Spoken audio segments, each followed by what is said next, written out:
নমস্কার।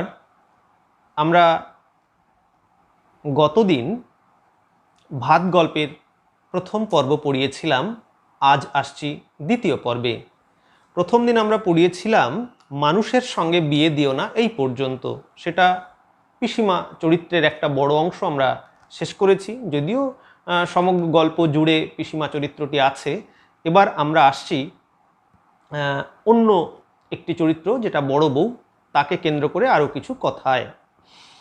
তো এখানে আমরা চারটি নারী চরিত্রকে পেয়েছি। সেটা হচ্ছে বড় বাড়ির চারটি নারী চরিত্র। সেটা হচ্ছে বড় পিসিমা, বড় বউ, মেজ বউ এবং শাশুড়ি। একটু খেয়াল করলে দেখব চারটি চরিত্রের কিন্তু নাম দেওয়া হয়নি। চারজনই একটা লিঙ্গ আইডেন্টিটির মধ্যে সীমাবদ্ধ আছে এবং এই চারটি চরিত্র লিঙ্গ রাজনীতির শিকার। বড় বাড়ির যে পরিবার, জমিদার বাড়ির যে পরিবার, সেখানে লিঙ্গ রাজনীতির শিকার। কিভাবে এসছে সেটা? বড় পিসিমা পুরুষকে ঘৃণা করে বিবাহ করেনি। সে এক প্রকার নিজের নারী অস্তিত্বকে ভুলে থেকেছে দেবতার সেবিকা হয়ে, এবং অপদার্থ পুরুষকে সেবা করা অপেক্ষা দেবতাকে সেবা করা অনেক ভালো, এটাই সে মনে মনে ভেবেছে। কিন্তু তার মধ্যে কিন্তু একটা আকাঙ্ক্ষা আছে, নারীত্বের প্রতি আকাঙ্ক্ষা। বড় বউকে এবার আমরা যদি একটু একটু করে ভেঙে ভেঙে আলোচনা করি, কি হচ্ছে? বড় বউকে কেন্দ্র করে নারী শোষণের একটা বিরাট জায়গা লেখিকা কিন্তু দেখিয়েছেন। সেটা কি? বড় বউ সে বলেছে, বড় বউ বলে, কীরকম দেখতে, ময়ূর ছাড়া কার্তিক আসবে নাকি? তাহলে বড় বউয়ের এই উত্তরে পিসিমা উত্তর দিচ্ছে, ময়ূর ছাড়া কার্তিক আসবে নাকি? এটা কিন্তু একটা খুব সুন্দর একটি প্রবাদ। এই প্রবাদের মধ্য দিয়ে আমরা বুঝতে পারি যে কার্তিক অবিবাহিত একটি পুরুষ এবং তাকে সুরূপ বা সুন্দর পুরুষ এইভাবে দেখা হয়। তাহলে আমরা কি পাচ্ছি? বড় বউয়ের মনের মধ্যে সুন্দর পুরুষের প্রতি আকাঙ্ক্ষা আছে, সেটা পিসিমা জানে। তাই বড় বউকে সে এইভাবে উত্তরটি দেয়। এবং তারপরে কি বলেছে? তোমরা তো 10টা পয়সা দিতে পারবে না প্রাণে ধরে, এই 14 দফায় খাটবে ইত্যাদি। তাহলে একটু লক্ষ্য করলেই কিন্তু আমরা বুঝতে পারছি, তোমরা, এই যে বড় পিসিমা বারবার করে কিন্তু এই কথাটা বলছে, তোমরা, তোমাদের সংসার। তাহলে যে সংসারে বড় পিসিমা থাকে সেই সংসার তার নিজের সংসার নয়, সেটা যেন অন্য কারো সংসার। কেন এটা হয় পিসিমার মধ্যে? অর্থাৎ সে জীবনের গভীর থেকে এই সংসারকে আপন করে থাকতে পারেনি বা নিতে পারেনি, অর্থাৎ নিজেকে ভুলে থেকেছে এই সংসারের দায়িত্ব নিয়ে, অর্থাৎ অন্তর্গত সত্তায় এই সংসারকে সে আপন করে ভাবতে পারেনি। কেন এমন হয়েছে? এটাই তো তার অবদমনের একটা পরিচয়। অবদমনের এই যে মানুষ স্তরটা গল্প লেখিকা এভাবেই তুলে ধরেন। তাই বড় পিসিমা শেষ খোঁচাটা মানের, তোমার শ্বশুরই মরতে বসেছে বাঁচা। খেয়াল করো, তোমার শ্বশুর, এই শ্বশুরটা কে? তার ভাই, অবশ্যই তার ভাই হবে।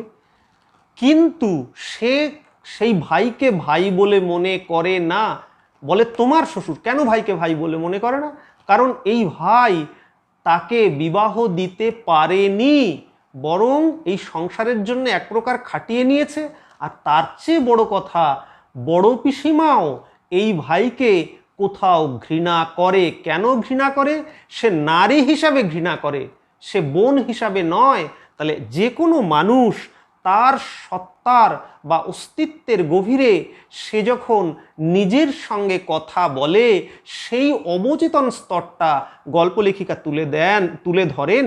সেটা কি? তোমার শ্বশুর, অর্থাৎ এই ভাইকে আর ভাই বলা যায় না, এও একটি লম্পট কামুক পুরুষ। তাই সে বলে, সেই জন্যই হোমযজ্ঞী হচ্ছে, তার জন্য একটা লোক খাবে, সেই জন্য হোমযজ্ঞী হচ্ছে।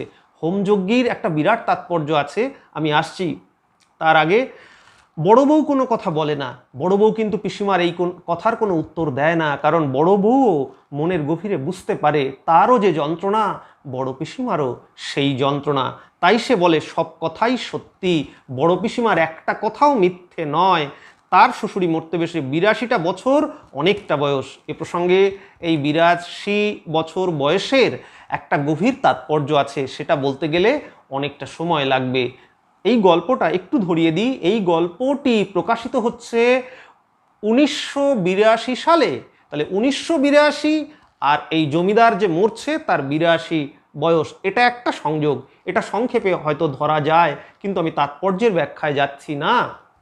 আর একটা হচ্ছে 1982 সালের যে ইতিহাস, আমাদের সামাজিক ইতিহাস, অর্থনৈতিক ইতিহাস, শোষণের ইতিহাস, সেই ইতিহাসটা যদি কেউ একটু গভীর করে পড়েন তাহলে এই তাৎপর্যটি অবশ্যই ধরতে পারবেন।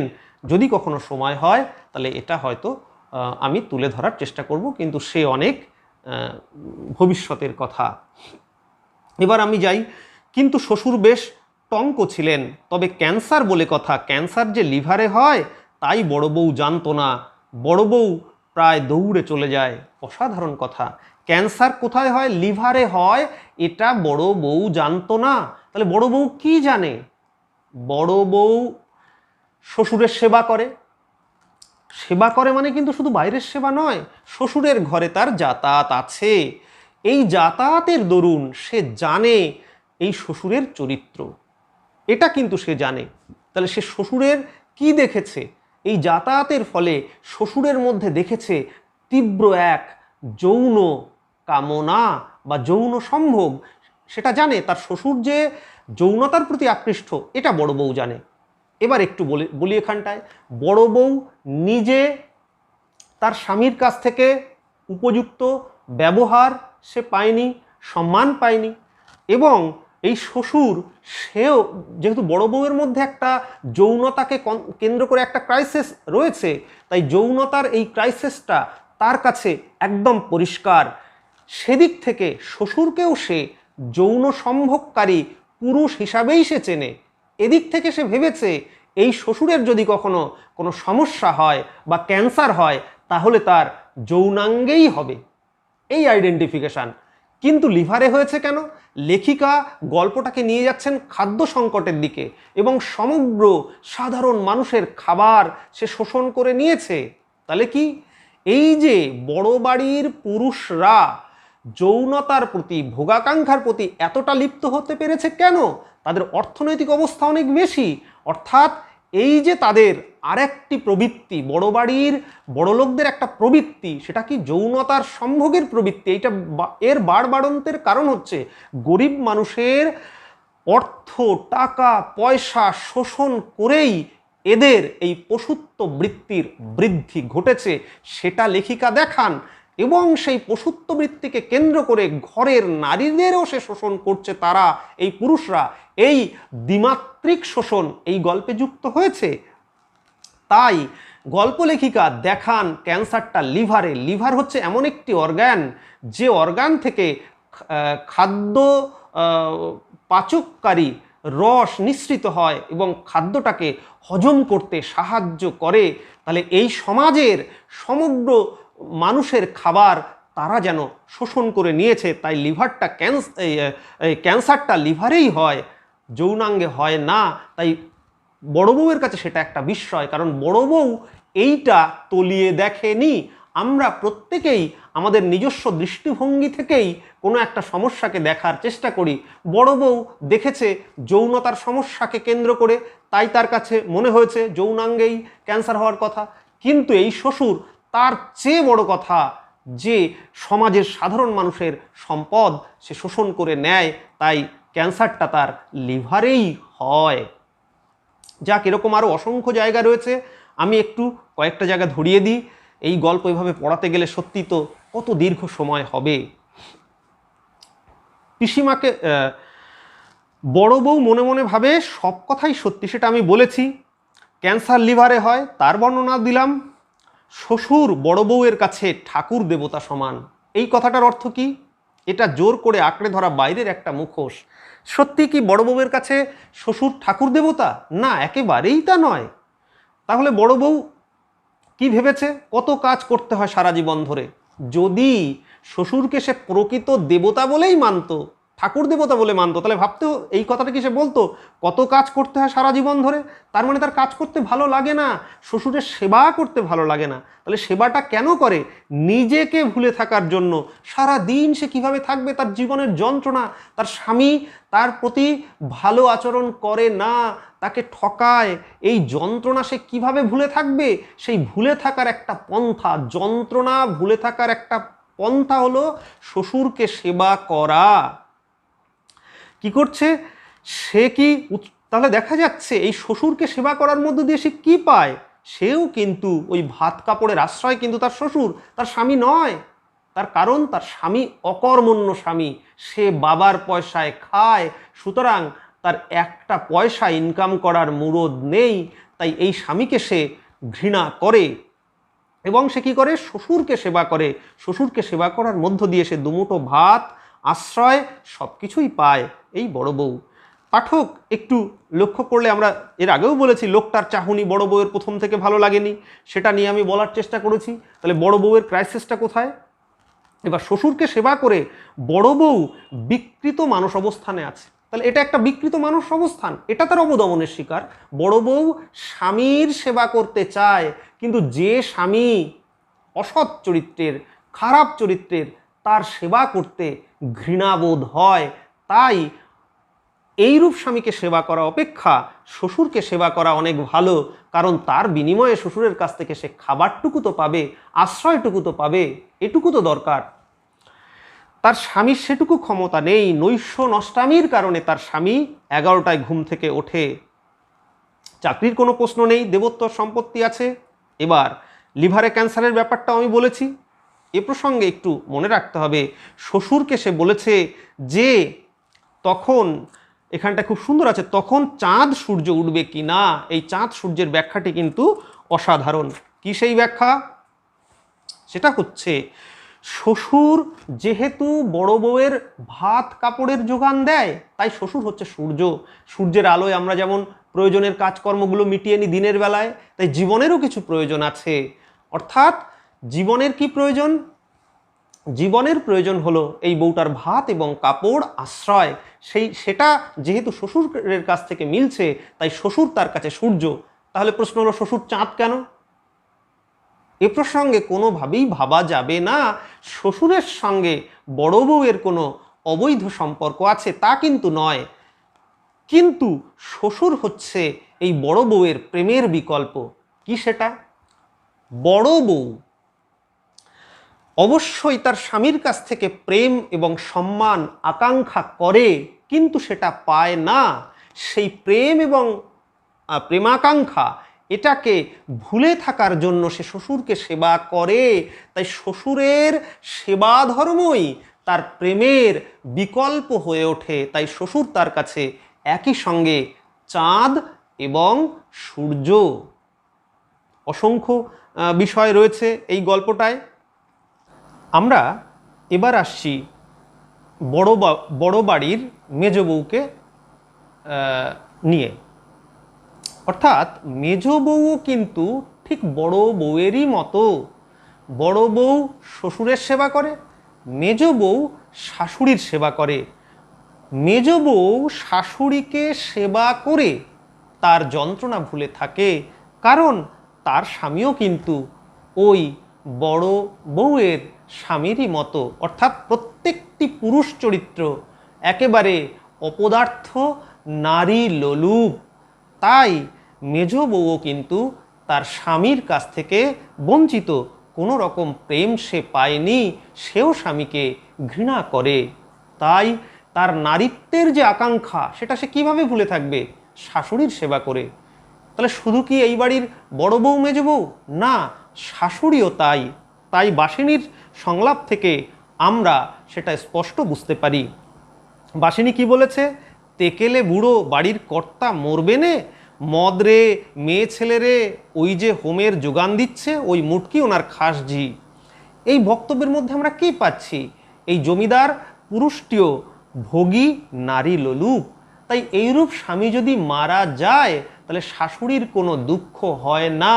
তাই গল্পকার বলেছেন যে শ্বশুর মারা যাওয়ার সঙ্গে সঙ্গে শাশুড়ির খাওয়া দাওয়া বুঝি ঘুচে যায়। তাই শাশুড়ি কি খাচ্ছে? যখন তার স্বামী অসুস্থ, মরতে বসেছে, হোমযজ্ঞ হচ্ছে, তখন সে খাচ্ছে ইলিশ, পাকা পোনার পেটি, চিতলের কোল, ডিম পোড়া ট্যাংরা, ভেটকি মাছ। ভাবা যায়? অর্থাৎ স্বামী মরে গেলে সে খেতে পাবে না। সমাজের সিস্টেমটাই এমন। সামাজিক দিক থেকে পুরুষরা নারীদের মেরে রেখেছে বিভিন্ন আইন কানুন, সামাজিক ব্যবস্থায়, পরিবারতন্ত্রে। তাই এই শাশুড়িটিও কিন্তু শ্বশুরের জন্য একটুও, বা তার স্বামীর জন্য একটুও কষ্ট পায় না। এভাবে আমরা বড় বাড়ির মেয়েদেরকে দেখলাম। এর পাশাপাশি কিন্তু আরও একটি নারী চরিত্র আছে, খুব গুরুত্বপূর্ণ একটি নারী চরিত্র, সে হলো বাসিনী। তাহলে বড় বাড়ির যে নারী চরিত্রগুলো, তাদের একটারও নাম নেই, তারা যেন নারী সাধারণের প্রতীক।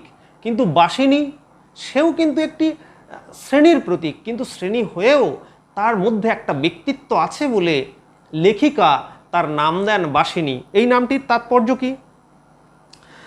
বাসিনী এই নামটি ভীষণ তাৎপর্যপূর্ণ। সেই তাৎপর্যটা হলো, বাসিনী শব্দের অর্থ হচ্ছে আশ্রয়ী, অর্থাৎ যে অন্যের বাড়িতে বাস করে, বাসিনী। অর্থাৎ সে যেন অনেকটা ওরকমই, মানে একটা প্যারাসাইট, একটা শ্রেণী, যেটাকে বলে পরজীবী বা পরাশ্রয়ী উদ্ভিদের মতো। সে বড় বাড়িতে আশ্রয় করেই সে বড় হয়েছে বা বেঁচে আছে। কিন্তু এখানেই কি গল্পটা শেষ হয়?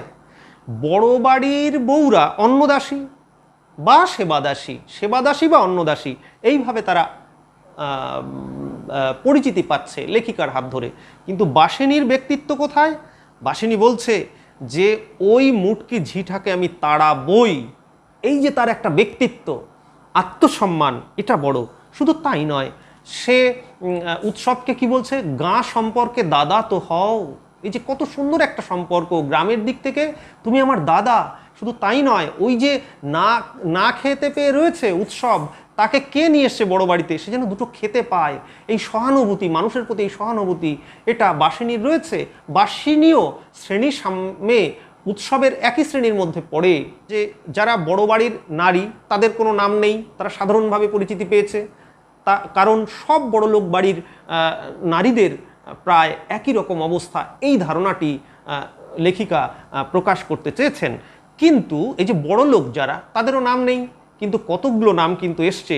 সেটা হচ্ছে সতীশবাবু। সতীশবাবু এই নামটা কিন্তু রয়েছে, আর একটা রয়েছে সাধন দাস। আমি অন্তত একটা নামের ব্যাখ্যা একটু করে দিতে চাই। কি সেটা? সতীশবাবু নামের ব্যাখ্যাটা একটু দিই। সতীশ কার নাম? সতীশ কিন্তু শিবের নাম, শিবের আর এক নাম। কি অসাধারণ! এখানে কিন্তু শিবের প্রসঙ্গটা বহুবার বিভিন্ন দিক থেকে ঘুরে ফিরে এসছে। সতীশ শব্দটাকে যদি আমরা সন্ধি ভেঙে ফেলি, তাহলে সতী যুক্ত ঈশ। সতী হচ্ছে শিবের স্ত্রী, যে সতী মারা যাওয়ার পর শিব তার দেহ নিয়ে তাণ্ডব নৃত্য করেছিলেন। তাহলে আর ঈশ মানে হচ্ছে প্রভু। তাহলে সতীর যে ঈশ, মানে সতীর প্রভু, অর্থাৎ সতীর স্বামী কে? সেটা সতীশ, অর্থাৎ শিব। তাহলে এই নামটার তাৎপর্য কি, গল্পে কিভাবে এই তাৎপর্যটা ধরা পড়েছে, আমরা সেখানটায় আসব। আমরা শিবের মিথটা যদি দেখি, তাহলে রবীন্দ্রনাথের কাছে কিন্তু শিবম বলে একটা সত্তা আছে।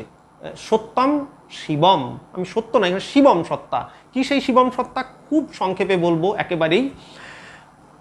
পৌরাণিক শিব, সে সমস্ত জগতের সমস্ত যে সম্পদ, সেই সম্পদের মালিক তিনি। কিন্তু তিনি কি করেছেন? সেই সম্পদটা ত্যাগ করেছেন এই জগৎ সংসারের জন্য। জগৎ সংসারকে বাঁচানোর জন্য তার আরও একটা নাম আছে, নীলকণ্ঠ। যেন জগতের সমস্ত বিষ সে গলায় ধারণ করে এই জগৎকে উদ্ধার করেছে। তবে এখানে সে নাম নয়, সতীশ। অর্থাৎ এই সতীশ সমস্ত, মানে পৌরাণিক সতীশ সমস্ত জগৎ সংসারকে বাঁচিয়েছেন তার সম্পদ এই প্রজাদের দান করে, সাধারণ মানুষকে দান করে। এবং শিব কিন্তু কৃষিভিত্তিক সমাজেরও একটা প্রতিনিধি। আমরা যেটা কি শিবায়ন কাব্যে লক্ষ্য করেছি। তো যাই হোক, আমি খুব বেশি বলছি না। তো পুরাণের শিব সমস্ত সম্পদ জগৎ সংসারকে দান করে নিজে ভিখারি হয়ে শ্মশানে ঘুরে বেড়াচ্ছেন। এবং শিবের একটা ছবিও আছে, তিনি অন্নদার কাছ থেকে ভিক্ষা নিচ্ছেন। কেন ভিক্ষা নিচ্ছেন? তিনি তো সমস্ত সম্পদের মালিক। কিন্তু এখানে একটা অদ্ভুত সত্য আছে, সেই সত্যটার নাম শিবম। রবীন্দ্র সাহিত্যেও সেটা আছে, কিন্তু এখানে অন্যভাবে ব্যবহার করা হয়েছে অবশ্যই। সেটা কি? এই যে আমি তোমাদেরই লোক, এই যে সমস্ত সম্পদ, এই সম্পদটা কার? শিবের। কিন্তু শিব কিভাবে সেটা দেখছে? যে আমি তোমাদেরই লোক, আমার সমস্ত সম্পদ এই প্রজাদের জন্য, সাধারণ মানুষের জন্য। সেখান থেকে এক কণা মুষ্টি যদি আমাকে নিতে হয়, তাহলে ভিখারি হয়ে আমাকে নিতে হবে। কিন্তু আজকের দিনের এই যে সতীশবাবু, এখানে কিন্তু সতীশ নয়, নামটা সতীশ বাবু। অর্থাৎ যুগের সাথে সাথে এই চেতনাও যেন পাল্টে গেছে এই শ্রেণীর মানুষের। এই শ্রেণীর বাবু শব্দটা প্রয়োগ করে পৌরাণিক মিথকে ব্যঙ্গ করে চরিত্রটির চেতনা যে দরকাচা মেরে গেছে, সেটা যেন লেখিকা দেখালেন। অর্থাৎ লেখিকা বলতে চাইলেন এই সতীশবাবু আজকে গরিবের সম্পদ শোষণ করবে। তাই কিন্তু সতীশবাবু কি বলেছে? তোকে একলা দিলে চলবে? উৎসব তার বাড়িতে কাজ করে, সতীশবাবু বা এদের জমি যখন শুকিয়ে যাচ্ছে, উৎসব কিন্তু কষ্ট পেয়েছে। কিন্তু উৎসবরা যে না খেয়ে আছে সে বিষয়ে সতীশবাবুর কোনো কষ্ট নেই, বরং একটা চালাকি আছে। কি বলছে? তোকে একলা দিলে চলবে? সতীশ জানে উৎসবের মতো সর্বহারা দল সমস্ত দেশ জুড়ে ছেয়ে আছে, তাই এই নির্মম যুক্তি সে দেখায়। সতীশ যেন লুকিয়ে পড়ে ঈশ্বরের দেয়াল তুলে। তাহলে বড় বাড়ির যে বড় কর্তা, সে সমস্ত মন্দিরের নাম শিবের নামে রেখে দিয়েছে। আর আজকের যে সতীশবাবু, সেও ধর্মকে তুল্য, যে এ হলো ভগবানের মার, এর চোট থেকে তোকে বাঁচাতে পারি। অর্থাৎ ভগবান শব্দটা, দেবতা শব্দটা একেবারে মিথ্যে মিথ্যে মিথ্যে। অর্থাৎ দেবতার দেওয়াল তুলে এই সতীশবাবু যেন লুকোতে চায়। জমিদার যেমন লুকোতে চায়, ঠিক তেমনভাবে সে লুকোতে চায়। এই করুণ চালাকিটা এই নামের মধ্যে ব্যঙ্গাত্মক হয়ে ধরা পড়েছে। কিন্তু এই ধূর্ত চালাকি কি উৎসবরা ধরতে পারে না? অবশ্যই পারে। তাই সে বলে, তা তুমি দিলে না, দেশে ভাত নেই। কি অসাধারণ চেতনার পরিচয় দিয়েছেন এখানে গল্পকার। যাক, আমি এবার জমিদারকে নিয়ে একটুখানি ব্যাখ্যা করি। সময় দ্রুত চলে যাচ্ছে, আমি চেষ্টা করছি। কি একটু লক্ষ্য করলে আমরা দেখতে পাবো এই গল্পের শ্বশুর চরিত্রটিকে ঘিরে কিন্তু গল্পের একেবারে কেন্দ্রবিন্দু কে? এই জমিদার, শ্বশুর। শ্বশুরকে কেন্দ্র করে দেখানো হয়েছে। উৎসব অবশ্যই এই গল্পের নায়ক, উৎসব নায়ক, কিন্তু একেবারে এই যে শোষণ, সংকট, এই সংকটের কেন্দ্রবিন্দুটাকে জমিদারকে ঘিরে দেখানো হয়েছে। তাহলে কি হচ্ছে? শ্বশুর চরিত্রটির অসুস্থতা, এই গল্পে পুরো গল্পের প্রথম থেকে শেষ পর্যন্ত শ্বশুর চরিত্রটি অসুস্থ। এই অসুস্থতা কেন? এই অসুস্থতা হচ্ছে আমাদের রাষ্ট্রের অর্থনৈতিক অসুস্থতার সূচক। অর্থাৎ এই শ্বশুর কিন্তু সমস্ত সমাজের অর্থনীতি যেন নিয়ন্ত্রণ করছে। খাদ্যের সংকটের সঙ্গে যুক্ত হয়ে আছে এই শ্বশুর। এবং গল্পে কিন্তু শ্বশুর চরিত্রটাকে দেখানো হয়নি অদৃশ্য। এই শ্বশুর চরিত্রটা গল্পে সরাসরি উঠে আসেনি, কিন্তু প্রত্যেকের কথাবার্তায় যেন এই শ্বশুরকে ঘিরেই, মানে অর্থনীতিকে ঘিরে সমস্ত দেশ, রাষ্ট্র, সমাজ চলছে অর্থনীতিকে ঘিরে। কিন্তু অর্থনীতির যে মূল সংকট, সেই সংকটটি আইডেন্টিফাই হয়েও যেন আইডেন্টিফাই করা গেল না, বা আইডেন্টিফাই হচ্ছে না, এই তাৎপর্য বহন করা রয়েছে। তাহলে দেশের অর্থনৈতিক সিস্টেম মোটেই সুস্থ নয়, তাই শ্বশুর চরিত্রটি অসুস্থ। গল্পে শ্বশুর চরিত্রে দেখা যায়নি। কেন? আমাদের দেশে বা আমাদের সমাজে এ জাতীয় অর্থনৈতিক অসুস্থতা আপাত অর্থে টের পাওয়া যায় না। আপাত অর্থে কিন্তু আমরা টের পাই না, মনে হচ্ছে দেশ যেন ভালোই চলছে, তা কিন্তু নয়। জাতীয় অর্থনীতির এই অদৃশ্য ফাঁকটি শ্বশুর চরিত্রটির অনুপস্থিতির মধ্য দিয়ে তাৎপর্যপূর্ণ করে তোলা হয়েছে। তাই তার মৃত্যু দেশের সমস্যার প্রশ্নে অর্থনৈতিক সিস্টেমের মৃত্যু। অর্থনৈতিক যে সিস্টেম, সেটা মৃত সিস্টেম, অসুস্থ সিস্টেম, এবং শেষ পর্যন্ত সেই সিস্টেমটা একটা মৃত সিস্টেমে পরিণত হলো। এই অর্থে তার মৃত্যুটা কিন্তু তাৎপর্যপূর্ণ হয়ে উঠেছে। মনে রাখতে হবে, জমিদারটি মারা যাওয়ার পর কিন্তু উৎসব পেট ভরে খেতে পারেনি, বরং তাকে জেলে যেতে হয়েছে, পুলিশ তাকে ধরে নিয়ে গেছে। অর্থাৎ অর্থনৈতিক সিস্টেমটা শেষ পর্যন্ত অসুস্থতা থেকে মরে গেল। এটা লেখিকা বলতে চেয়েছেন। এটাই এই শ্বশুর চরিত্রটার একটি বিশেষ তাৎপর্যপূর্ণ দিক। এবার আমরা আসি এই গল্পের, আমরা জানি উৎসব চরিত্র রয়েছে, আরেকটি আমি বাসিনী চরিত্র বলেছি, এবার রয়েছে চন্নুনী চরিত্র। কি এই চন্নুনী চরিত্র? কি চন্নুনী চরিত্রের পুরো নাম কি? অবশ্যই চন্নুনী শব্দটা এসছে চন্দ্রাণী থেকে, চন্দ্রাণী থেকে চন্নুনী এইভাবে পরিবর্তিত হয়েছে। তাহলে চন্দ্রাণী মানে কি? চন্দ্রাণী মানে হচ্ছে চাঁদের আলো। আমরা এই প্রসঙ্গে কিন্তু গ্রিক পুরাণেও একটা চন্দ্রদেবী রয়েছে। যাক, আমি সেই গ্রিক পুরাণের অত গভীরে যাচ্ছি না, যতটুকু বলার চেষ্টা করছি দেখো। যদি তোমাদের প্রশ্ন থাকে যে স্যার আমরা আরও জানতে চাই, তাহলে তোমরা কমেন্ট বক্সে গিয়ে যে মন্তব্য লেখার জায়গা থাকবে সেখানে প্রশ্ন করবে, আমি চেষ্টা করব উত্তর দেওয়ার। তাহলে আমি গ্রিক পুরাণে যাচ্ছি না, ভারতীয় পুরাণের মধ্যে থেকে আলোচনায় থাকছি। সেটা কি? চন্নুনী শব্দটা এসছে চন্দ্রাণী থেকে। চন্দ্রাণী মানে চাঁদের আলো, চাঁদের স্নিগ্ধতা। কিন্তু এদের জীবনে কোনো চাঁদের স্নিগ্ধতা নেই। ক্ষুধার রাহুগ্রাস, ক্ষুধা রাহু হয়ে সমগ্র জীবনের স্নিগ্ধতাকে যেন গ্রাস করে নিয়েছে। তাই উৎসব ভুগেছে, তারা কেউ আর বেঁচে নেই, মরে গেছে ক্ষুধার রাহুগ্রাসে। জীবনের যে চাঁদের আলো তা যেন অন্ধকারে রূপান্তরিত হয়।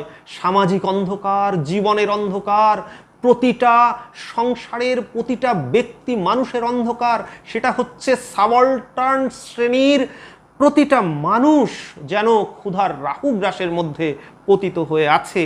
এইভাবে নামটি তাৎপর্যপূর্ণ হয়ে ওঠে। এবং উৎসব বলে চন্নুনী রে চন্নুনের মা খা। খুব অদ্ভুত। এখানের মধ্যে এই জায়গায় কিন্তু স্ট্রাগল ফর এক্সিস্টেন্স ভীষণভাবে তাৎপর্যপূর্ণ হয়ে উঠেছে। তো এ প্রসঙ্গে একটু ছাড়িয়ে গেছে, একটু বলি। আমি বলেছিলাম হোমযজ্ঞের ব্যাখ্যাটা দেব। তাহলে বৃদ্ধটাকে হোমযজ্ঞী যদি করা হয়, যে স্যার আপনি তো বললেন বৃদ্ধটা অর্থনৈতিক সিস্টেমের একটা সূচক হয়ে যাচ্ছে, জাতীয় অর্থনীতির অসুস্থতা। তাহলে হোমযজ্ঞীটা কি? হোমযজ্ঞীটা হচ্ছে জাতীয় অর্থনীতির অসুস্থতাকে যেমন সূচিত করছে বৃদ্ধটা, ঠিক তেমনি হোমযজ্ঞ হচ্ছে সরকারের দ্বারা মাঝে মাঝে গৃহীত হাস্যকর পদক্ষেপ। সরকার মাঝে মাঝে অর্থনীতিটাকে বদলাতে চায়, কিন্তু সেই বদলটা কি হয়? সরকার গরিবের কথা বলে, বড় বড় কথা বলে দেয়, আমি গরিবের জন্য এই অর্থনীতি চালু করছি। কিন্তু সেই অর্থনীতি গরিবের জন্য নয়, পক্ষান্তরে বড় লোককেই যেন বাঁচানোর একটা বিশেষ পন্থা। তাই হোমযজ্ঞী সরকারের দ্বারা গৃহীত হাস্যকর পদক্ষেপের সূচক। শুধু তাই নয়, প্রত্যেকটি অংশে গভীর ব্যাখ্যা রয়েছে। একটুখানি বলে দিই কেমন সেই গভীর ব্যাখ্যা, কয়েকটা ধরিয়ে দিচ্ছি, সবকটা ব্যাখ্যায় যাচ্ছি না। এখানে বলা হয়েছে যে কালো বেড়ালের লোম আনতে গেছে ভজন চাকর। কেন কালো বেড়ালের লোম কেন? খুব সোজা। কালো বেড়াল, দেখবে বেড়াল কি হচ্ছে, হাঁড়ি খায়, অর্থাৎ হাঁড়ি থেকে খাবার টাবার খায়। আগেকার দিনে হাঁড়ির তলায় কী হবে, কালি লেগে থাকে, হাঁড়ির গায়ে কালি লেগে থাকে। কিন্তু কালো বেড়াল যদি হাঁড়ি থেকে ভাত খায় আর তার গায়ে কালি লেগে যায়, তাহলে ধরা যাবে না, বেড়ালটাকে দেখে বোঝা যাবে না যে এই বেড়াল কারো হাঁড়ি থেকে ভাত খেয়েছে। তাহলে এখানটায় কি হচ্ছে, এই বড় লোক গরিবদের ঘরে ঢুকে হাঁড়ি থেকে তার সমস্ত সম্পদ লুটে নিয়েছে, তা বোঝা যাবে না। এই জন্যে কালো বেড়ালের লোম আনার মধ্য দিয়ে যেন এই গল্পের জমিদার সমস্ত গরিব মানুষের অর্থটা শোষণ করেছে, কিন্তু বোঝা যাচ্ছে না বা সমাজে সেটা বোঝা যায় না, তার সূচক হয়ে থাকে। এবার বলবেন স্যার তাহলে বেল, কেওড়া, অশ্বত্থ, তেঁতুল প্রত্যেকটির তাৎপর্য আছে, তাহলে তো এই তাৎপর্য বোঝাতেই শেষ হয়ে যাবে। আমি আরও একটা তাৎপর্য বলে দিচ্ছি। বেল এই ফলটি যখন পেকে যায় তখন কেউ খেতে পারে না, কোনো কাক বা কোনো পাখি, কারণ বেলের উপরে তো একটা শক্ত আবরণ রয়েছে, তার ভেতরে একদম শ্বাস ভরা, কিন্তু পাখির জন্যে নয়। ঠিক তেমনি এই বড় লোকের যে অর্থ, টাকা পয়সা, যেমন ওই যে লাস্টে যখন মরে যাওয়ার পর যে এক হাঁড়ি ভাত বা আরও তরকারি ফেলে দেওয়া হচ্ছে, সেটাও কিন্তু উৎসব খেতে পেল না, তার বিনিময়ে সে শাস্তি পেল। ঠিক তেমনি ফলটা যখন গাছে পাকছে ওপেন, সবার কাছে রয়েছে, মানে গাছের ফলটা রয়েছে, কিন্তু কোনো পাখি এসে খেতে পারবে না, কারণ ওইটা ফাটানোর ক্ষমতা ওই পাখিদের নেই। ঠিক তাই এই অর্থনৈতিক সিস্টেমটা ফাটিয়ে অর্থের যে শ্বাস, তার যে প্রকৃত অধিকার, সেইটা প্রতিষ্ঠা করা উৎসবের পক্ষে সম্ভব নয়, এই তাৎপর্যের সূচক। যাক, আমি আর এগোচ্ছি না, আমি এরপরে আরও কিছু ব্যাখ্যা গিয়ে গল্পটা শেষ করব। গল্পে অসংখ্য জায়গা জুড়ে রয়েছে এই শিল্পগত কৌশল। এটা পড়তে শিখতে হবে। একটা শব্দের মধ্যে, একটা বাক্যের মধ্যে, একটা প্রসঙ্গের মধ্যে কোন গভীরতা আছে, এত অল্প সময়ে তা বলা সম্ভব নয়। আমি কয়েকটি ধরিয়ে দিচ্ছি মাত্র। উৎসবের জমির আবেদনপত্র হারিয়ে যায়, সেখানে উৎসবের একটা পরিচয় আছে। কি সেটা? উৎসব নাইয়া পিং হরিচরণ নাইয়া। কি অসাধারণ কথা! পিং, পিং মানে তার পিতা, পিতার নাম কি? হরিচরণ নাইয়া। কেনই নাম দেন লেখিকা? এর একটা গভীর তাৎপর্য আছে। কি সেই তাৎপর্য? যে উৎসবের পিতা হরিচরণ, অর্থাৎ বিষ্ণুর পা থেকে জন্মেছে শূদ্ররা। আমরা যদি পুরাণে যাই তাহলে বিষ্ণুর পা থেকে এই শূদ্ররা জন্মেছে। এই শূদ্ররা সমাজের অন্য 3 শ্রেণীর সেবা করবে মাত্র। তাই তথাকথিত সভ্যতার চরণতলে রয়েছে এই সাবল্টার্ন শ্রেণী, এই প্রলেতারিয়েট শ্রেণী, এই নিম্নবর্গের মানুষ, এই না খেতে পাওয়া মানুষ। তাই তিনি বলেন পিতা হরিচরণ, হরিচরণ অর্থাৎ সভ্যতার চরণতলে এদের আশ্রয়। রবীন্দ্রনাথ এ কথাটা বলেছেন খুব সুন্দরভাবে। চিরকাল মানুষের সভ্যতায় একদল অখ্যাত লোক থাকে, তাদের সংখ্যা বেশি। আমি সেই কথা আর পড়ছি না। রবীন্দ্রনাথের সেই সমস্ত তথ্য আরও অন্যান্য আমার বইটার মধ্যে রয়েছে, প্রয়োজন হলে সংগ্রহ করে নেবেন। মহাশ্বেতা দেবী নিজেও বলেছেন তার অরণ্যের অধিকার উপন্যাসে, দিকু ঘোড়া চায় মুন্ডা পয়সা দিবে, দিকু পালকি চায় মুন্ডা দাম দিবে, কাঁধে বইবে, দিকু যা চায় সব দিবে মুন্ডা। সেখানে মুন্ডাদের কথা বলা হয়েছে, কিন্তু এই দক্ষিণ 24 পরগনার অধিবাসী এই উৎসব নাইয়া। উৎসব মানে কি? জীবনের আয়োজন। কিন্তু এদের জীবনে কোনো উৎসব নেই। উৎসব শব্দটা যেন অনন্য সমীভবন হয়ে গেল উৎসব। কিভাবে যেন একটা জীবনের বিকৃতি। স্ট্রাগল ফর এক্সিস্টেন্স তত্ত্ব যদি আমরা পড়ি, তাহলে সেই তত্ত্ব অনুযায়ী দেখব মানুষ তার খিদের জ্বালায় পশুতে পরিণত হয়। মানুষের জীবনে কি দরকার? প্রেম, ভালোবাসা, সামাজিকতা, স্নেহ, মমতা, তার কিছুই থাকে না। উৎসব ঝড়ের পর সে বেশ কিছুদিন তার পরিবারের সন্তান, তার স্ত্রীকে খুঁজতে চেয়েছিল, কিন্তু না খেতে খেতে সে একেবারে পাগলে পরিণত হয়। উৎসব যেন একদম একটা জ্যান্ত অবস্থায় চলে যায়, যেটা আমরা স্ট্রাগল ফর এক্সিস্টেন্স এই তত্ত্বের মধ্যে পাই। সেই তত্ত্বের ব্যাখ্যায়ও আমি যেতে পারছি না। এই প্রসঙ্গে আরও একটু বলে রাখি, ঝড় বৃষ্টির সময় উৎসব কি বলেছিল? ভগমান। মনে রাখবে, ভগবান নয়, ভগমান হয়ে যাচ্ছে।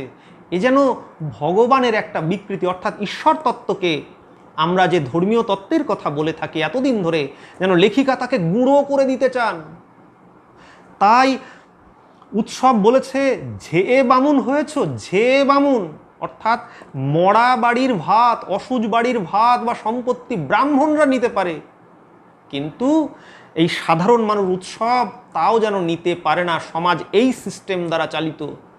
কালীঘাটের শ্রাদ্ধের কথা, যেখানে ছরাদ হবে, ছরাদ, এই প্রসঙ্গগুলোর মধ্যে আমাদের সামাজিক সিস্টেম, শুধু অর্থনৈতিক সিস্টেম নয়, সামাজিক সিস্টেম, আমাদের ধর্মীয় সিস্টেম, তাকে যেন লেখিকা গুঁড়ো করে দেন, ধ্বংস করে দেন। তাই ভগবান শব্দটি ভগমান রূপে উচ্চারিত হয়। যাক, এছাড়া আমরা দেখব সেই বুড়োটা 82-তে মরেছে, কিন্তু পিসিমা বলছেন তোমার 98 বছর বেঁচে থাকার কথা। সব কিছু তাৎপর্যপূর্ণ, গভীর তাৎপর্যপূর্ণ। সব ব্যাখ্যায় আমি যাচ্ছি না। বড় পিসিমার মধ্য দিয়ে তার অবচেতন স্তরটা একটু দেখাচ্ছি। অনেকে প্রশ্ন করতে পারেন অবশ্যই এটা দেখার পর, যে অবচেতনে পিসিমা বা বড় বাড়ির বউরা তারা যে পুরুষদের সান্নিধ্য লাভ করতে চায় এটা আপনি বুঝলেন কি করে? এটা যে যৌন বিকৃতি বুঝলেন কি করে? তার প্রমাণ কি? এখানটায় অল্প একটু ধরিয়ে দিচ্ছি। সেটা কি? যখন মারা যাচ্ছে জমিদার, তখন পিসিমা কি বলছে যে ছোট বেয়াই কি ডাকাতে সন্ন্যাসী আনলে গো, অর্থাৎ যে সন্ন্যাসী এই হোমযজ্ঞ করছে তাকে বলছে ডাকাতে সন্ন্যাসী। অর্থাৎ এই যে মৃত্যুটাই, মৃত্যুর জন্য দায়টা কাকে দিল? ওই সন্ন্যাসীকে দিল। তারপরে কি বলছে পিসিমা? কিন্তু আর সেই দায় সন্ন্যাসীদের দিচ্ছে না, পরে আবার বলছে 3 ছেলে হোম ছেড়ে উঠে গেল যে, অর্থাৎ 3 ছেলে হোম ছেড়ে উঠে গেছে সেই জন্য মরেছে। কেন? পিসিমা প্রথমে দোষটা দিচ্ছে কাকে? ডাকাতে সন্ন্যাসী। সন্ন্যাসী হোমযজ্ঞ করার সময় ভুল করেছে তাই দাদা মরেছে, অর্থাৎ সন্ন্যাসীকে দোষ দিচ্ছে। তারপরে কি হলো? 3 ছেলে উঠে গেল যে, মাঝখানে একটা কথা আছে কি, তিনি লাইন করে ফেলেন। তান্ত্রিককে এতটুকু কুণ্ঠিত দেখা যায় না, তান্ত্রিক কুণ্ঠিত না হলো, তিনি লাইন করে ফেলেন। কি লাইন করে ফেলেন? অর্থাৎ পিসিমা এই যে তান্ত্রিক তাকে ডাকাতে সন্ন্যাসী বলে যেন তার দৃষ্টি আকর্ষণ করে, করার পর এই ডাকাতে সন্ন্যাসী যখন লাইন করে ফেলে তখন তিনি বললেন 3 ছেলে জন্যে দোষ, অর্থাৎ পিসিমার সন্ন্যাসীর প্রতি দোষ দেয় না।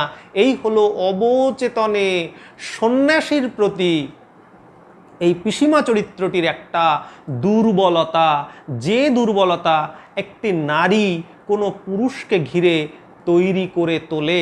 অর্থাৎ পিসিমার মনের মধ্যে ছিল একটা পুরুষের প্রতি আকাঙ্ক্ষা, কোনো পুরুষ যেন তার জীবনে এসে তাকে ভালোবাসে। এই পুরুষের প্রেমের প্রতি যে আকাঙ্ক্ষা, সেটা এই আচরণটার মধ্যে ধরা পড়ে। এরকমভাবে খুঁটিয়ে দেখলে আমরা অনেক কিছুই পাবো। আমরা গল্পের শেষের দিকে চলে যাই, আর বেশি সময় নেই, এই ভিডিওতেই আমরা ক্লাসটা শেষ করব। উৎসব ফিরে দাঁড়ায়, তার চোখ এখন বাদার কামটের মতো হিংস্র, তার চোখ বাদার কামটের মতো হিংস্র। কি অসাধারণ কথা, অনেক ব্যাখ্যা লাফিয়ে যাচ্ছি। এখানে একটু বলা হয়েছে যে যখন মরে যাচ্ছে সবটা, তখন সেই সব বস্ত্র একটা মৃতদেহ বস্ত্র পাচ্ছে, কিন্তু জীবন্ত উৎসবের পরনে কাপড় নেই। এই আমাদের সামাজিক সিস্টেম। যে মৃত মানুষটা মরে গেল তার জন্য কি আছে? খই, ফুল, ধুতি। খই একটা খাবার, ফুল হচ্ছে সুন্দর, ধুতি কিন্তু কার জন্যে? মৃতদের জন্য। কিন্তু যারা অসংখ্য জীবিত মানুষ তাদের জন্য একটা বস্ত্র নেই, তাই সে পাঁচিলের গায়ে লেপ্টে থাকে। যাক, শেষের দিকে ফিরে যাই গল্পের। উৎসবের চোখ এখন বাদার কামটের মতো হিংস্র। এই হিংস্রতা কিসের? ক্ষুধার হিংস্রতা, পবিত্রের হিংস্রতা। উৎসব চায় এই টোটাল সমাজটাকে ছিঁড়ে পুড়ে শেষ করে দিতে, কিন্তু তার সেটা আর হয় না। বরং উৎসবের এই দাঁতের মধ্য দিয়ে খিদে ঠিকরে বেরিয়ে আসে। এ প্রসঙ্গে আমরা রমেশচন্দ্র সেনের প্রচুর গল্প রয়েছে, ডোমের চিতা ইত্যাদি, আরও এছাড়া মুক্তির কাঁটা, আরও অন্যান্য গল্পও রয়েছে। মহাশ্বেতা দেবীরই গল্প আছে, মানিক বন্দ্যোপাধ্যায়ের একটা গল্প আছে ছিনিয়ে খায়নি কেন। এটাও আমাদের মনে পড়বে, কেন উৎসবরা ছিনিয়ে খায়নি? আসলে উৎসবের আর সেই ক্ষমতা থাকে না, উৎসবদের আর সেই ক্ষমতা থাকে না। তাদের পেটে এক মুঠো ভাত নেই। এক মুঠো ভাত না থাকলে মানুষের বোধটাও শেষ হয়ে যায়, সে কি করবে? শুধুমাত্র খিদে, তারপর নিস্তেজ হয়ে পড়ে। আমরা মানিক বন্দ্যোপাধ্যায়ের আরও একটি গল্প আছে, কে বাঁচায় কে বাঁচে, সে প্রসঙ্গে এই জায়গাটা আরও একটু ব্যাখ্যা দেওয়ার চেষ্টা করব। তো দেখা যাক, দাঁতগুলো বের করে সে কামটের মতো হিংস্র ভঙ্গি করে। বাসিনী থমকে দাঁড়ায়, বোঝা যায় আর সম্ভব নয়। উৎসব দৌড়তে থাকে, এক নিঃশ্বাসে সে স্টেশনে চলে যায়, বসে খাবল খাবল ভাত খায়। এ প্রসঙ্গে আরও অনেকে প্রশ্ন করতে পারেন, আপনি গল্পের শুরুতে বলেছিলেন লেখিকা দুটো প্রবৃত্তি দিয়ে গল্পটাকে সমান্তরালভাবে এগিয়ে নিয়ে গিয়ে খিদের প্রবৃত্তিকে জিতিয়ে দিয়েছেন। তাহলে সমান্তরালভাবে কথাটা ব্যবহার করেছি, অর্থাৎ গল্পের শেষ দিকে যৌনতা কি আসেনি?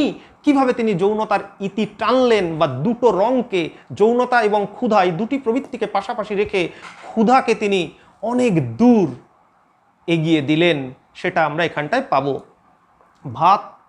ভাতে হাত ঢুকিয়ে দিয়ে সে স্বর্গসুখ পায় ভাতের স্পর্শে।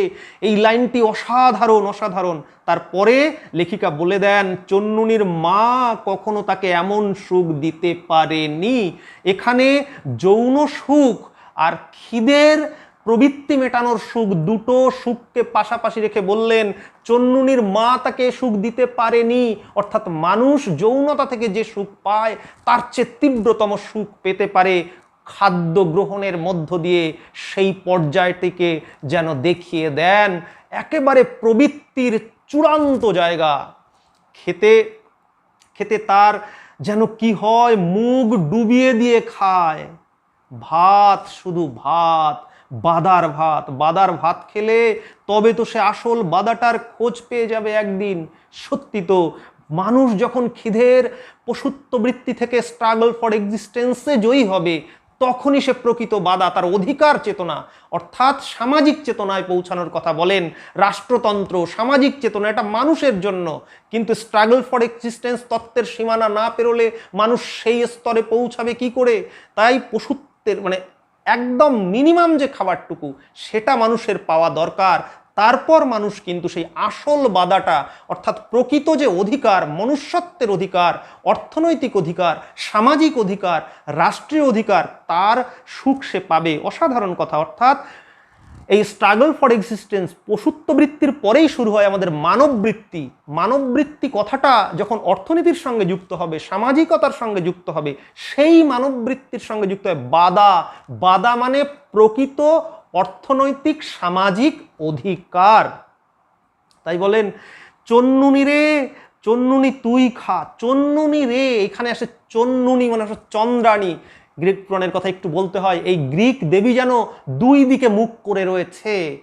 সেই দুই দিকে মুখ করার পর একদিকে রয়েছে তার কাছে পালয়িত্রী পৃথিবী, অর্থাৎ পৃথিবীর এই যে পালনকর্তা। চন্নুনি হচ্ছে তার সন্তান, পিতা হিসাবে সন্তানকে দেখছে। চন্নুনির মা, এইখানে মানুষের মনুষ্যত্ববোধ।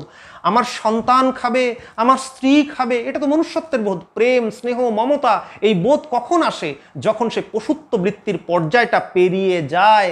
তাই গ্রিক পুরাণের সেই চন্দ্রদেবী তিনি হচ্ছেন পালয়িত্রী দেবী, অর্থাৎ সেই পালনটা কিভাবে হয়? স্নেহ, মমতা এবং পিতা হিসাবে সন্তানের মুখে, স্ত্রীর মুখে দুটো খাবার তুলে দেওয়া। তাই কিছুটা ভাত খাওয়ার পরে উৎসবের মধ্যে চলে আসে সেই মনুষ্য বৃত্তি বা মনুষ্যত্বের কথা। ছোট খোকা খা, আমার মধ্যে বসে তোরা খা। অসাধারণ কথা। আমার মধ্যে বসে, তার আর নেই কিন্তু তার সমস্ত বুক জুড়ে, হৃদয় জুড়ে। অর্থাৎ সে কিন্তু আর কামট নয়, সে প্রকৃত মানুষ। অসংখ্য সাধারণ মানুষ যারা না খেতে পেয়ে রয়েছে তারা এইভাবেই মানুষ হয়ে ওঠে। তারা কষ্ট পায়, এবার জল খায়, তারপর ভাত, ট্রেনে চেপেই সে সোজা ক্যানিং যাচ্ছে। যাক, উৎসব হাঁড়িটি জাপটে তার কানায় মাথা ছুঁয়ে ঘুমিয়ে পড়ে। হাঁড়িটা জাপটে, এই অসাধারণ একটা চিত্রকল্প। একটা মানুষ খাবারের হাঁড়ি জাপটে সেখানে মাথা রেখে ঘুমোচ্ছে। এভাবে মানুষ তার জীবনে খাবারের মধ্য দিয়ে চরম সুখ, চরম বিশ্রাম সে খুঁজে পায়। কিন্তু তারপরে একটা অনুচ্ছেদ তৈরি হয়েছে। দেখবেন এই অনুচ্ছেদটি কিন্তু মূল অনুচ্ছেদ থেকে আলাদা, একদম আলাদা। কি সেটা? এই অনুচ্ছেদটি ভীষণ তাৎপর্যপূর্ণ। কেন আলাদা? এইবার কিন্তু আছে আমাদের আইনের কথা, আমাদের সংবিধানের কথা, আমাদের ল যে একটা ফাঁপা ল। তাহলে ব্রাহ্মণ্যতন্ত্র, তাকে লেখিকা গুঁড়ো করে দিলেন। ঈশ্বরবাদ বা ভগবান, ও সেটাকে তিনি গুঁড়ো করে দিলেন। যে জমিদার তন্ত্র, অর্থনৈতিক শোষণ, সেখানেও লেখিকা যেন প্রতিবাদের জুতোর বাড়ি মারলেন। এই গল্পের শৈল্পিক কৌশলে, বক্তব্যের মধ্য দিয়ে মনুষ্যত্বের বোধ কিভাবে কাজ করে ধাপে ধাপে, অসাধারণ সেটা দেখালেন। এবার দেখাচ্ছেন আমাদের সংবিধান বা লয়ের যে ফাঁপা আওয়াজ, সেটা এই জন্যে মূল গল্প থেকে এটা আলাদা হয়ে যায়, কারণ এটা যেন সংবিধানকে, এই অনুচ্ছেদটি না হলে গল্পটি যেন সম্পূর্ণতা পেত না। কারণ ল ছাড়া, আইন ছাড়া অর্থনৈতিক সাম্য পাওয়া সম্ভব নয়। কিন্তু সেই লয়ের মধ্যে যে একটা বিরাট ফাঁক রয়েছে সেটা লেখিকা তুলে ধরেন এবং আলাদা একটি অনুচ্ছেদে। পেতলের ডেকচি চুরি করার অপরাধে সকালে লোকজন উৎসবকে সেখানে ধরে ফেলে, পেটে ভাতের মারতে মারতে উৎসব করা থানায় নিয়ে যায়। মারতে মারতে থানায় নিয়ে যাচ্ছে। আসল বাদাটার খোঁজ করা আর হয় না উৎসবের, সে বাদাটা বড় বাড়িতে থেকে যায় অচল হয়ে। উৎসবকে মারতে মারতে নিয়ে যায়। অর্থাৎ এই হচ্ছে আমাদের আইন। আমি এ প্রসঙ্গে আরও একটু বলেছিলাম অধ্যাপক অমর্ত্য সেনের কথা, যে যেখানে সামাজিক অনিয়ম, তাহলে একটা রাষ্ট্রের, একটা দেশের যে অর্থ, মূল অর্থটা সবার মধ্যে ভাগ করা উচিত, কিন্তু কতিপয় মানুষের হাতে সেটা রয়েছে, এটাই তো একটা অনিয়ম, এটাই একটা বেনিয়ম। কিন্তু যখন কোনো গরিব মানুষ সেখান থেকে একটু নিতে যাবে, আমাদের আইন কাকে শাস্তি দেবে? আমাদের আইন শাস্তি দেবে সেই গরিব মানুষটাকে। এভাবে আমাদের আইন ব্যবস্থা সাজানো রয়েছে। এই বিষয়টি তাৎপর্যপূর্ণ হয়ে উঠেছে এখানে। যাক, সংক্ষেপে আমি গল্পটি পড়ালাম, বহু জায়গায় লাভ দিতে বাধ্য হয়েছি সময়ের কারণে, কিছু করার নেই। আপনারা প্রশ্ন করবেন, আমরা প্রশ্নোত্তর পর্বে যাব। এরপরে দ্বাদশ শ্রেণীর বেশ কিছু গল্প কবিতা নিয়ে আমরা প্রশ্নোত্তর পর্ব করব। আমি বলেছি কি করে ফুল মার্কস পাওয়া যায়, আমি সেটা নিয়ে আলোচনা করব, কিভাবে প্রশ্নের উত্তর লিখতে হয়। ধীরে ধীরে আপনারা দেখবেন। নমস্কার। যদি ভালো লাগে আমাদের এই চ্যানেলটি সাবস্ক্রাইব করবেন, লাইক করবেন, আর অবশ্যই অবশ্যই মন্তব্য লিখবেন। নমস্কার।